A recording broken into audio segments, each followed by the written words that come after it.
In recent years, a company that half a decade ago was on the brink of the abyss, I'm talking about Motorola, seems to be on a high trend now, both in terms of image and sales. And without a doubt, the latest phone models launched under this brand, which have proven to be good, have helped with this comeback. And after the success of the Edge 30 series, both in the flagship killer space and in the budget bracket, a sequel was predictable. So today we're testing the Edge 40 Neo model, the middle exponent of the range. This version comes with somewhat milder specifications, but which do not compromise on the essential requirements, with a pleasant design and a stock Android experience. Let's start with the design and go quickly through it, because it's not very changed from the last generation. The phone is still slim, at under 8mm thickness, which make it light and pleasant to handle, and the camera module on the back, although it has undergone some minor changes, is familiar and I do not dislike it. The back is made of fox leather on the colored models and of a textured polycarbonate on the black version. Above the screen we find a curved panel covered with Gorilla Glass 3, an older standard, but suitable here. More about the screen immediately. Until then, I have to admit that I am absolutely loving the colors. And we have a black version called Black Beauty, an infinite blue named Canil Bay, and a light green called Soothing Sea. In addition, Motorola collaborated with Pantone, and the quirky names I just mentioned are shades developed exclusively for these models. On the back of the phone we also find a Pantone sticker with the name of the color written underneath, a reminder of the partnership between the two entities. Even I am surprised by how much I liked the look of the Edge 40 Neo. It's slim, rounded, and fits very well in hand. The fox leather on the back of the colored models feels very pleasant to touch, and the colors are simply gorgeous. The plastic frame is a disadvantage, but the phone is more solid and more cohesive than many others I have handled recently. Let's now talk about the user experience, and I want to start with the elephant in the room, namely the screen, because it is perhaps the best display on any budget phone on the market, period. Why do I say this? Well, for several reasons, and the first is evident from the spec sheet. We have a 6.55-inch diagonal, Full HD Plus resolution, a maximum brightness of 1300 nits, and a POLED panel at 144 Hz. Yes, you heard right, 144 Hz, not 90 or 120 as we find in this price category. In fact, there are many flagships that cost 3-4 times more, which do not have a screen as fast as the one on the Edge 40 Neo. However, I must mention that in auto mode, the screen reaches a maximum of 120 Hz, not 144. If you want to take advantage of all the available Hz, you have to select that from the settings,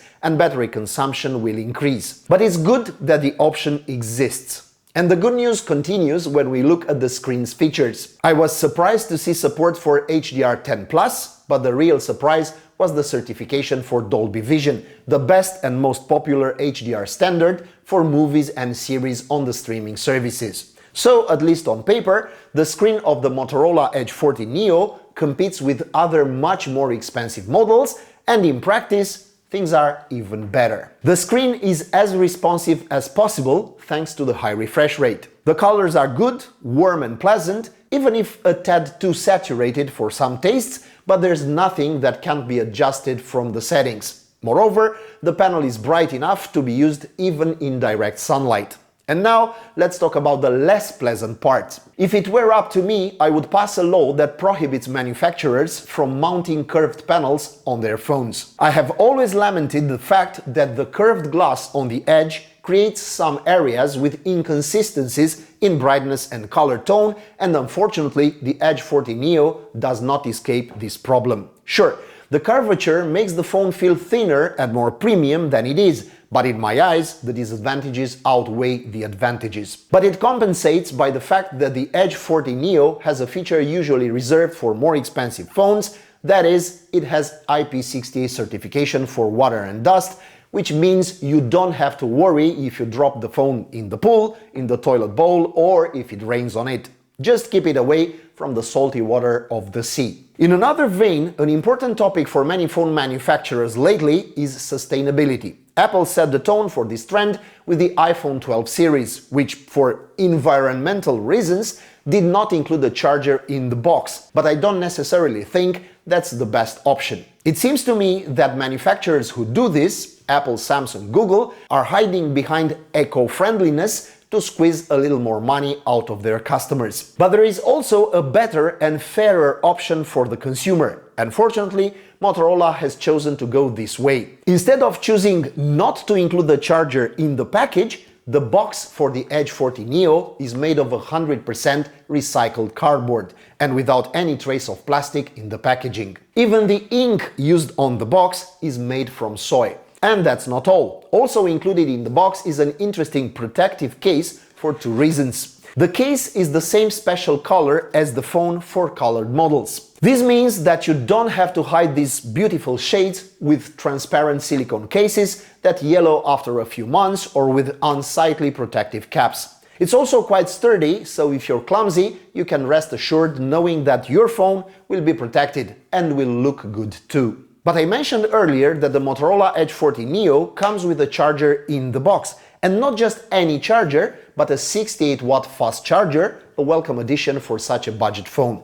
This translates to good performance when it comes to charging times, from 0 to 50% in just 15 minutes. And the autonomy is okay, the phone lasts without problems for a day. And the second day on the same charge is possible if you limit things like the screen refresh rate or brightness in the settings. Motorola has not skimped on connectivity, an important piece in the puzzle of a good phone. And while the addition of Bluetooth 5.4, the newest standard at the time of this review, is welcome, the support for Wi-Fi 6E caught my attention more. It's not Wi-Fi 7, but in this price category, most competitors include only Wi-Fi 6, not 6E. So with Edge 40 Neo, you can benefit from the lower latency and slightly higher speeds offered by the newer standard if your router supports it. The phone comes in two broad configurations. 128GB storage is standard, along with 8GB of RAM, and if you feel that memory or storage is not enough, you can upgrade to 256GB storage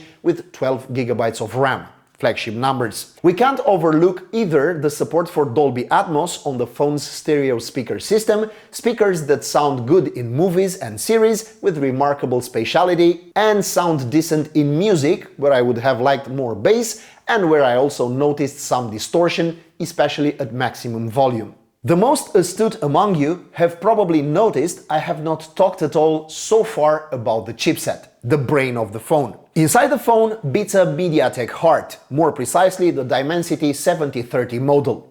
This is a usual budget chipset and nothing spectacular, but it is one that serves you decently as long as you don't push the phone too hard. For normal use, the chipset is okay. Applications open relatively quickly, the phone flies through menus and interface, and I encountered no problems even with a more aggressive scroll through the Facebook feed, when the system is forced to load more information faster. But that being said, don't expect a gaming phone. However, I don't want you to live with the false impression that Neo is not capable of running games. And to demonstrate that, I installed Call of Duty Mobile, one of the most demanding games available on the Play Store, and I played for about an hour. With the graphics settings on medium, the game ran well, without stutter or significant blocks. Plus, the good screen made each map look sensational. Another thing I noticed was the back of the phone did not get hot at all, not even after a full hour of play. Unlocking is handled by the under-screen fingerprint sensor, which is quite accurate, even if a bit slow sometimes. It is worth mentioning that the sensor is placed a bit low for my tastes, and it took me a while to get used to it. If that's a big problem for you, you can resort to facial unlocking, which works okay, but which is not as secure as fingerprint unlocking. What I didn't like at all is the vibration motor. It is not at all precise or sharp and reminds me of those abominable vibrations of phones from 10 years ago. By default, the phone vibrates with every key pressed when you type, something that, for me at least, proved to be mega annoying, and I disabled this setting immediately. Aside from plastic frame, this is the second point where the Edge 40 Neo betrays the appearance of a premium phone. However, regarding software, I only have good things to say. The phone comes with Android 13 out of the box, and the experience is largely stock, with the exception of a few actually useful additions. What I appreciated the most were the two gestures to turn on the phone's flashlight and to open the camera app. Those who have used recently a Motorola phone know what I'm talking about. This karate move to turn on the flashlight and the two wrist twists for the camera are very cool and super useful. However, when it comes to long-term software support, things are not so good. Motorola promises 2 years of major Android updates, which is quite little in a market where Samsung, for example, offers 4 years of Android and 5 of security on their A-series models. So I think Motorola still has work to do in this area. And now we come to the discussion about cameras, and the arsenal on the back of the Edge 40 Neo is not sensational, but it does the job. To put the technical specifications aside, we have a 50 megapixels main camera with f1.8 and optical stabilization, and a 13 megapixels ultra-wide lens with f2.2 and with a 120-degree angle. And the results are okay-ish. The phone manages to produce respectable images with the main lens in good light conditions, outdoors and in the middle of the day, or in our well-lit studio. The white balance is correct, and in most cases the colors look natural, except in moments when the processing fails and the natural colors turn into washed-out shades. Nor is the dynamic range great, which means that some details in dark areas are sometimes lost. Unexpectedly, because it usually doesn't happen, the ultra-wide lens managed to impress me, and Edge 40 Neo is among the few phones in this price range, if not the only one, that manages to keep colors and the general look of the image similar between the main and ultra-wide lenses. The phone doesn't have a telephoto lens, which was expected, but the 2x digital zoom is okay and does a decent job in most scenarios. The same applies to video. Edge 40 Neo records at 1080p 60 fps or 4K 30 fps, so the choice is yours between a smoother clip and a better image quality. Whichever you choose, the recordings generally look clean but get a bit noisy when the sun sets. What I also noticed and liked was the audio component. The microphones managed to capture the voices of the subject or the sounds of the nature, clearly depending on the case. This thing with the sound is a big plus for content creators, and if you want to film vlogs or whatever other type of content with the phone, it's good to know that Motorola has also included a dual recording mode, which records simultaneously with both the rear and front cameras. The selfie camera is also surprisingly good. With a 32 megapixels sensor, the resulting images are sharp and balanced, especially when looking at skin tones. It is also worth appreciating the option to widen the frame with the press of a button in the interface, so there's enough room for everyone when you want to take a group selfie. But the best part is yet to come. Edge 40 Neo, with its superb panel with Dolby Vision, colorful design, good battery and charger in the package, costs $300.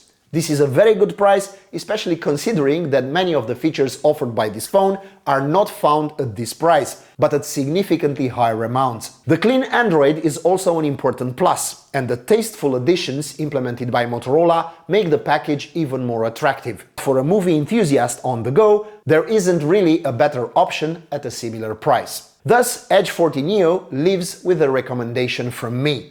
It is a solid phone that feels good in the hand, comes equipped with a good speaker system with Dolby Atmos and boasts fast charging, so it is certainly worthy of a place in anyone's pocket who wants a reliable and good-looking phone. And now, sound off in the comments section below. How do you like the Edge 40 Neo? Do you like these more distinctive colors, or do you prefer the more anorexic ones that most manufacturers seem to be pushing forward now? And last but not least, what do you think of this price of $300 for a phone with a 144Hz OLED screen and Dolby Vision, 68 watts fast charging and other such goodies? That's it for today. We end this video here, but not before inviting you to subscribe here to Techniqualities and wish you good luck.